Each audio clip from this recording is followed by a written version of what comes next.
నమశంకరాయ. ఏలిన నాడి శని ప్రభావం వల్ల మేషరాశిలో జన్మించినటువంటి వాళ్ళకి ప్రధానంగా అనవసరమైన ఖర్చులు ఎక్కువగా ఉంటాయి.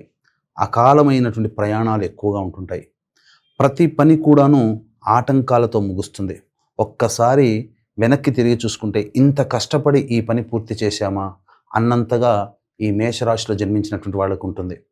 కాబట్టి రేపు అనగా 13వ తారీఖు జూన్ నెలలో వచ్చేటువంటిది అధిక మాసంలో వచ్చేటువంటి కృష్ణపక్ష త్రయోదశి, శని త్రయోదశి తిథి.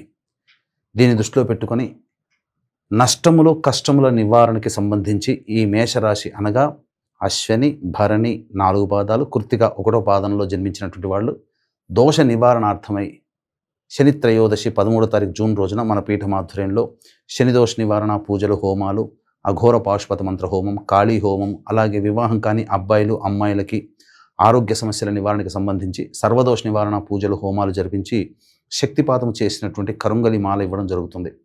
అంతేకాకుండా మీరు కూడా ఈ 13వ తారీఖు రోజున దగ్గరలోని శివాలయంలో శని భగవానుడికి నల్ల నువ్వుల నూనెతో అభిషేకము జరిపించి 8 నల్ల నువ్వుల లడ్డూలు నైవేద్యంగా పెట్టండి. అలాగే ఈశ్వరుడికి నీలిరంగు చామంతి పుష్పాలతో కానీ, శంకు పుష్పాలతో కానీ అర్చన జరిపించండి.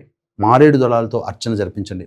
తప్పకుండా ఆ శని ప్రభావం కొంత తగ్గి మీరు అనుకున్నటువంటి పనులు అతి శీఘ్రంగా మొదలవుతాయి. అలాగే మన పీఠమాధుర్యంలో జరిగే ఈ శని దోష నివారణ పూజల హోమాల్లో పాల్గొన్నటువంటి వాళ్ళకి శక్తిపాతం చేసినటువంటి కరుంగలి మాల ఇవ్వడం జరుగుతుంది.